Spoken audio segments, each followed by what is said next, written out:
Estalla Ciro y Epigmenio Ibarra lo humilla, le dice: sabes que tengo razón, Ciro, y trata de cortar la entrevista. Increíble pero cierto. Así que pues bueno, sin más preámbulo, pues veamos de qué se trata, cómo estuvo, y ahorita comentamos por qué no, ya que se encendió prácticamente el cerro en pleno programa. Y todo comenzó así, de esta manera. La impotencia de la vileza. Pues sí, es que es muy duro lo que se atrevieron a decir. Muy duro, muy vil. Y yo no suelo meterme con nombre y apellido. Muchas veces lo hemos discutido. ¿Quiénes me dicen? Sí. Y yo no me meto, no me ensarzo en esas broncas. Pero ahora se lo ganaron a pulso. Porque esta especie de que Xóchitl puede sufrir un atentado y luego la culpa que le echan a López Obrador por este invento suyo, que es irresponsable, que no tiene ninguna prueba y que peor todavía es una especie de invocación, un llamado. Me parece gravísimo, gravísimo. Mencionas a 3 periodistas: Joaquín López Dóriga, Beatriz Paredes y Raimundo Riva Palacio. Beatriz Pajés y Raimundo Riva Palacio. Los 3 coinciden en su apreciación y en la acusación que lanzan. Joaquín dice: el país no resistiría un atentado en tu contra, le dice a Xóchitl. Que lo dijo decenas de veces sobre López Obrador también. Digamos, para quienes lo leemos regularmente, pues no es una novedad. Varias veces dijo: el país no resistiría un asesinato. Bueno, pero decía, la frase es la frase, pero es otra contextura. Y nunca se atrevió entonces a decir: iba a ser Peña Nieto. Aquí sí lo dijo. Pero lo dijo así en donde es que, bueno, mira, él ayer le dedicó tiempo en su programa para explicar, y creo que lo hizo en detalle lo que había dicho, pero bueno. Pero sí, me parece que esto revela un asunto que hay que estudiar más. Y es el asunto. Por eso hablo de la impotencia de la vileza. Porque antes estos personajes podían todo. Lo mismo destruían a una institución, debilitaban una institución, que destruían una empresa, que destruían vidas y prestigios de una mujer o un hombre. Raimundo Riva Palacio. Digamos que los líderes de opinión que no tenían 3 casos. Los líderes de opinión más influyentes en este país tenían un poder inmenso. Y esto viene desde Carlos de Negri. Ese peso de la prensa incontestable, donde el derecho de réplica no existía. Yo a ti te tengo que reconocer que yo 2 veces he pedido derecho de réplica y lo he tenido contigo. Y aquí estoy sentado. Está bien.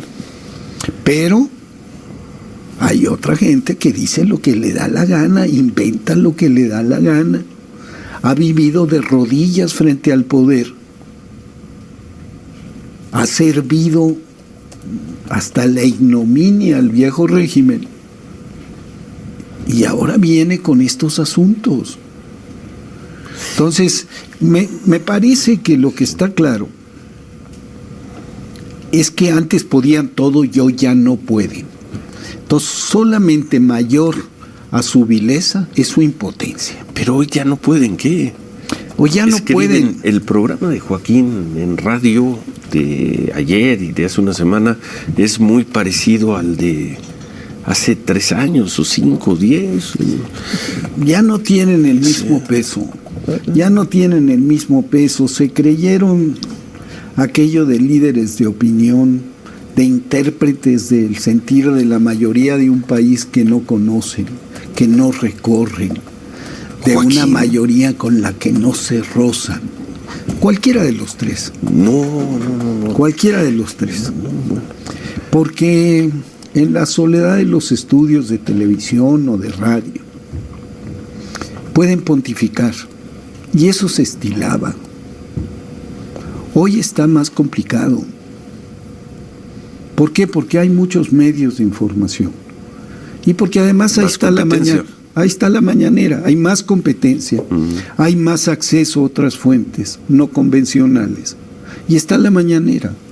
¿La mañanera qué función juega en esto? La mañanera juega una función de la que hemos hablado, una disputa por la audiencia, que ya no es audiencia cautiva.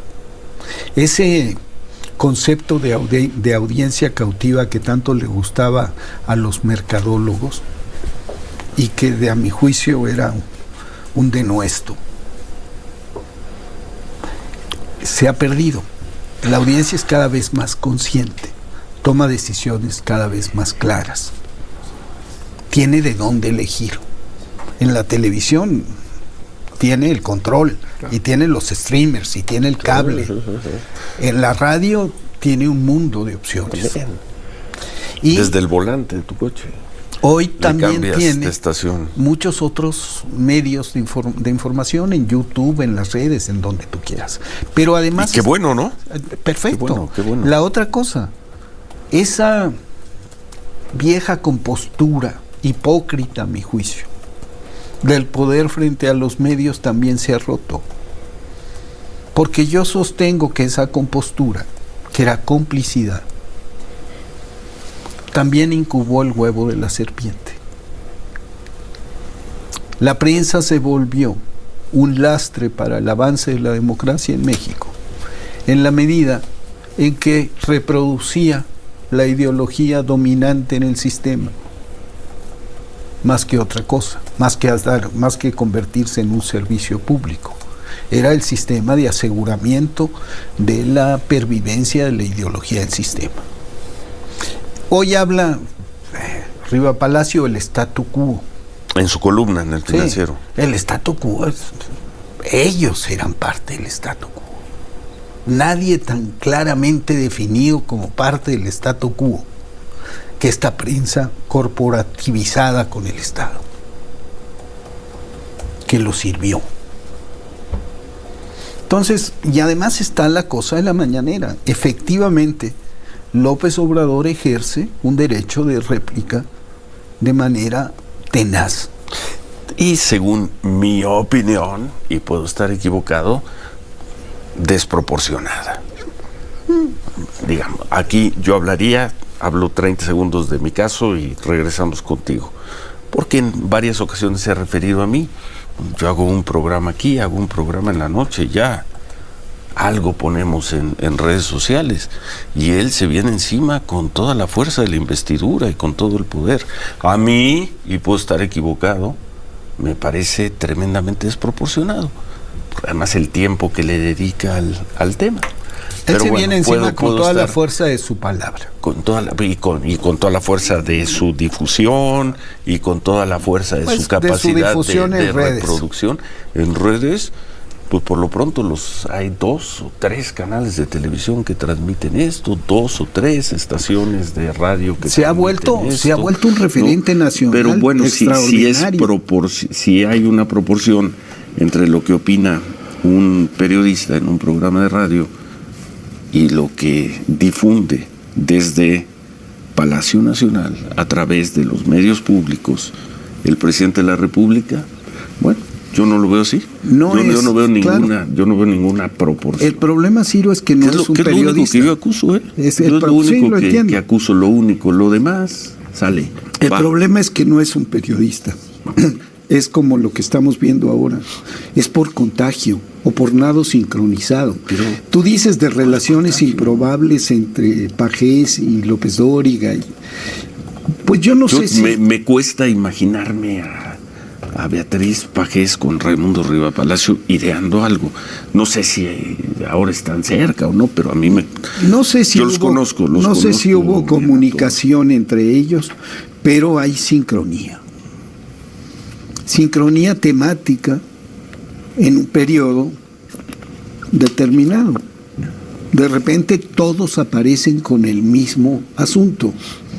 ¿Sacado de dónde? De la chistera, porque no exhiben una sola prueba, porque no hay un solo dato real que lo confirme. Bueno, a ver, vamos. Los norteamericanos dicen wishful thinking. Que en Spanish es what? Son deseos. Lo que me gustaría que pasara, para sí, mexicanizar la traducción. Bueno, lo que quisiera que pasara, o lo que desearía que ocurriera. Vamos a pausa, son las 8:20, continuamos. ¿Qué nos quedábamos? Estamos hablando su mejor deseo, Ciro. El mejor deseo de qué. En lo que desearía que pasara. Desearía que pasara. Lo digo, lo pienso, pero desearía que pasara. Eso siento en las palabras de cualquiera de estos tres personajes, y se suma a Guadalupe Loaesa. Guadalupe Loaesa por el artículo que escribió ayer. Donde los dice tres personajes que mencionas en tu columna hoy son Joaquín López Dóriga, compañero tuyo en Milenio, sí, que por cierto ahora vamos a leer una frase de la columna de hoy de Joaquín, Beatriz Pajés, Raimundo Riva Palacio. Exacto. Y sumas, ya no la incluiste en tu texto, pero la sumas aquí a Guadalupe Loaesa por un artículo que publicó ayer en Reforma. Me parece que se pasaron de la raya. Me parece que se pasaron de la raya. Ya no es especulación, ya no es teorización, es una cosa más directa, es un ataque disfrazado. Y peor que eso, es una apuesta por la desestabilización. En estos instantes, hablar de eso y hablarlo así, como parte de una operación de reposicionamiento de una candidata, me parece vil. Hoy Raimundo Riva Palacio en su columna del Financiero recuerda lo que nos dijo ayer, porque ayer, después de la mención del presidente López Obrador, hablamos con Raimundo y refirió una columna parecida que publicó en diciembre de 1993. El clima político enrarecido es peligroso. Y habló de la posibilidad de un atentado que se dio en 1993, hace 30 años. Imagínate, o sea, la misma cita de su artículo descalifica a Raimundo. 1993, 1994, la insurrección zapatista, el ambiente de deterioro del PRI, el desmadejamiento del PRI con la confrontación Camacho-Colosio, la insurrección en Chiapas, la guerra. Eso no es lo que está sucediendo hoy. Hoy tenemos 5 candidatos de un partido recorriendo el país, otros 11 del otro. ¿A quién bajaste? Son 6. Son 6, perdón. 6 de un partido recorriendo el país. Tenemos a otros tantos, o el doble, buscando firmas. Solamente en la cabeza de unos cuantos existe esta cosa del clima enrarecido del país. Porque no recorren las calles. Que caminen por las calles de este país, que no se queden en los restaurantes de Polanco. Sí, porque ahí sí se siente ríspido el ambiente. Pero en las calles. En los restaurantes de Polanco. Sí, ahí sí es ríspido. Yo no me quejo, pero ya no voy, porque sí te agreden. Pero en las calles. ¿A ti te agreden? A mí sí, claro. Claro, en esos lugares. Y yo no ando quejándome ni diciendo qué tal, pero sí hay una minoría que está muy enojada, pero es una minoría. El país no está partido en dos, ni la rispidez política. Hay un clima la rispidez política sí. No, hay confrontación política. política, Sí. Hay confrontación política en libertad. En libertad absoluta. Lo has dicho, Cada quien dicho varias veces. cada quien dice lo que se le da la gana. Cada quien se manifiesta y hace lo que se le da la gana. Eso no pasaba en 1993. No pasaba. Nos costaba trabajo salir a las calles. En el 93. En el 93 todavía. Yo salí a las calles en el 88 y eran 600, grandes ya se le fiestas, olvidó al sí. PRD, pero hubo 600 perredistas Sí. asesinados en el sexenio de Salinas de Gortari. 600. Sí. Entonces, es muy distinto el clima. Que no exageren, que no quieran sacarle la vuelta a un comentario irresponsable y malintencionado que hicieron, refiriéndose a otras cosas que escribieron en otros momentos de la historia. La situación hoy en el país es totalmente distinta en términos políticos. Hay libertad y hay paz en términos políticos. Hay rispidez en un grupo pequeño, en una minoría, que son muchos, son 25, 30 millones. Esos son muchos y hacen mucho ruido. A ver, ya 25, 30 millones. Sí, de opositores, de gente que está con la oposición. Son muchos. Pero de ahí a hablar que el país está polarizado y que el clima es peligroso, no es cierto. Ojalá aciertes. Y Xóchitl Ojalá Gálvez anda para arriba y para abajo, como anda para arriba, para abajo Claudia Sheinbaum, bueno, más. O sea, los candidatos, los aspirantes de Morena llevan un mes, llevan 6 semanas recorriendo el país sin seguridad. Ya, como su inseguridad, es que no has visto las crónicas. Y qué bueno, tienen seguridad, tienen dispositivos. Bueno, al menos Adán Augusto López, Claudia Sheinbaum y Marcelo Ebrard. No sé Gerardo Fernández Noroña, no sé Ricardo Monreal, pero al menos ellos tres. Sí, y qué bueno.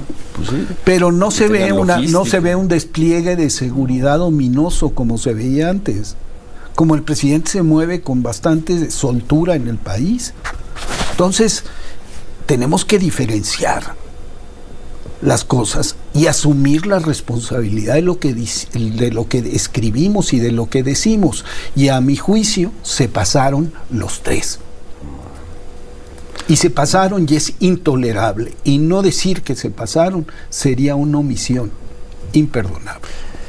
Y eso escribes hoy en Milenio a 8 páginas de distancia de López Dóriga. De Joaquín López Dóriga. Saludos a Joaquín, y Joaquín termina hoy su columna diciendo: y yo, presidente, lo responsabilizo de lo que me pueda suceder, porque al discurso violento siguen los hechos violentos. Es la opinión de Joaquín, y bueno, es lo que publica hoy. Me parece igual de desmecatado que todo lo que ha dicho, y me parece expresión de una... El recurso fácil de desmecatado. El recurso fácil de la impotencia es victimizarse. ¿Pero cuál impotencia de Joaquín? Impotencia porque ya no es lo mismo, porque la efectividad de su discurso. Ha perdido efectividad su discurso y ha perdido control hegemónico. ¿Cómo mides eso? Pues antes sus números siguen siendo muy buenos. Tengo entendido que le va muy bien en las redes sociales. Tengo entendido. Ya no sale en la televisión en la noche por eso desde mediados del gobierno Enrique Peña Nieto. ¿En qué se ha debilitado Joaquín? Ya no es el formador de opinión. Hay mucha gente el criterio propio de la gente, las audiencias ya no son cautivas. La gente toma... Sí lo fueron. No, sí lo fueron. Bueno, yo nunca las Sí conocí. lo fueron primero porque antes había de 2 sopas. Ahora hay muchas sopas. Sí lo fueron, Ciro. Bueno, sí lo fueron porque no nos tocaba. ¿Qué más quisiera que tener una audiencia cautiva? Bueno, te tocó abrir Milenio y buscarle. Y aquí todos los días, y pregúntale a los compañeros, todos los días hay que buscarle, hay que trabajar, hay que intentarle para una sola cosa, no para que esté contenta Xóchitl Gálvez o esté contento López Obrador, para ver si hay una persona que quiere regalarnos, porque es lo que hace, regalarnos unos minutos de su tiempo para escucharnos, para vernos. Nosotros para ver si a una persona le así. sirve lo que uno hace. No, le sirve, no. Yo no me siento con esa autoridad de determinar si le sirve o no. Yo lo que pido es, vamos a tratar de hacer, no quiero decir que lo hagamos, un programa de televisión o de radio con la idea de que haya una persona, y si esa persona pueden ser muchas más, que nos sintonicen, que nos regalen su tiempo para estar con nosotros. Yo lo veo distinto. Yo siempre digo que hay que hacer televisión o radio que empiece cuando termine, que deje algo en los seres humanos, y que terminado el programa diga, la gente se voltee y se mira en el espejo o vea a la que está al lado suyo o al que está al lado suyo y le diga, ¿y nosotros qué? ¿Y yo qué? Bueno, esa reflexión. Es que nosotros a esa persona, si dice, ¿y yo qué? Pues al día siguiente ya no nos escucha o nos mandó a volar en la televisión. Si se hace esa pregunta, tenemos que hacer pausa y al regresar concluimos esta conversación con Epigmenio Ibarra. 8:30. Último, no lo podría ser el presidente, pero ya lo hizo, lo de mostrar encuestas. Epigmenio. Es que yo creo que es un llamado a la serenidad también, porque estas campañas o estos artículos tienen una función de provocar incertidumbre, miedo, escozor en la población, y producen reacciones defensivas irracionales en mucha gente. Entonces lo que está diciendo el presidente es tranquilos, no pasa nada, y recordando la matriz pacifista de un movimiento que llegó a la presidencia sin romper siquiera un vidrio, que ha sido un poco el esfuerzo que se ha tratado de hacer dentro de Morena, por ejemplo, con los simpatizantes de los distintos aspirantes. Bájenle, no suden calenturas ajenas, no se peleen entre sí. Aquí lo que importa es el proyecto. Entonces el presidente está diciendo tranquilos, y yo insistiría en que los comunicadores deben ser extraordinariamente responsables, ubicar la realidad del país, pisar este país y saber en qué estamos. El país no está partido en dos. Está partido en otras cosas. Pero no en dos. Y está herido de gravedad en muchas otras Tiene cosas. otras heridas graves. En términos políticos, tenemos paz social. En términos políticos. En términos políticos hay paz social. Y hay libertad. Y eso es inapreciable. Y en términos políticos, nadie necesita anular al otro a balazos o eliminarlo con insultos y con denuestos. Con razones se puede, porque es por votos para lo que vamos. Y con razones ante un pueblo cada vez más consciente, mejor informado y más claro de lo que quiere. Más liberado del yugo que ancestralmente lo mantuvo sometido. ¿Por qué? Pues sí. ¿A ti te parece que eso es así? La verdad, no me parece. Yo hablo de una sociedad que vivió condenada a abrevar de muy pocas fuentes de información y que hoy tiene fuentes diversas, no necesariamente ligadas al poder económico. A ver, ¿cuáles eran las fuentes de información hace 10 años, para no irnos tan lejos? En México, ¿qué tan distintas son de las de hoy? Las fuentes de información. Si quieres, hace 6, antes de la elección de Andrés Manuel López Obrador. Yo creo que desde 2012 la cosa empezó a cambiar en términos de comunicación.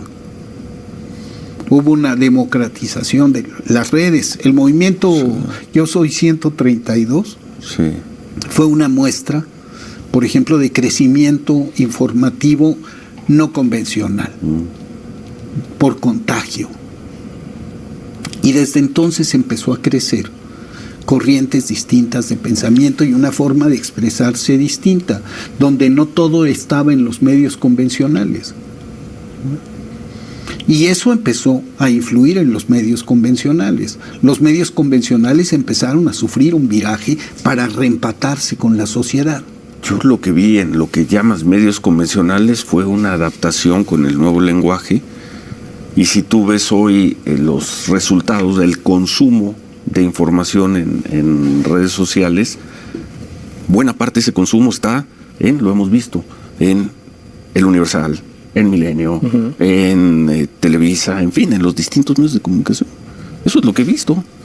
Sí, pero una multiplicación de los mensajes, de las noticias que se dan en los medios tradicionales. Las compartes, las discutes, estableces niveles más horizontales de comunicación. Es distinta la comunicación. Y hay una cosa real. Así como ha cambiado la contextura política del país, ha cambiado la contextura de los medios, porque los medios han debido entender que su audiencia está en otro lado y piensa otra cosa. El dictum tradicional de los medios ha desaparecido, porque hay el dictum de la conciencia colectiva. ¿Cómo se expresa en términos de medios? En términos de medios se expresa por la forma en que interactúa el público con los contenidos noticiosos. Y a eso va relacionado con la impotencia. Hoy los contenidos noticiosos no prenden tan fácilmente como antes. O prenden mucho más. Pero ciertos contenidos, me refiero a esta campaña, por ejemplo. ¿Pero cuál campaña? Son 3 artículos. Bueno, son 3 artículos de personas que yo no creo que, son 4, que ninguna de ellas tenga relación artículos sí. Que se produjeron en apenas 4 días, que tienen el mismo sesgo y la misma vileza de fondo, porque sí hay una cosa muy vil, porque se afirman cosas sin ningún sustento, Lo de vileza ya es una opinión, es una interpretación. Es una interpretación, sí. Y de la que me hago cargo. Está bien. De la que me hago cargo. La publicas hoy. Entonces, a mí me parece que a lo que llama el presidente a los simpatizantes del movimiento es a mantener la serenidad y la calma y no caer en provocaciones. Esto es una provocación.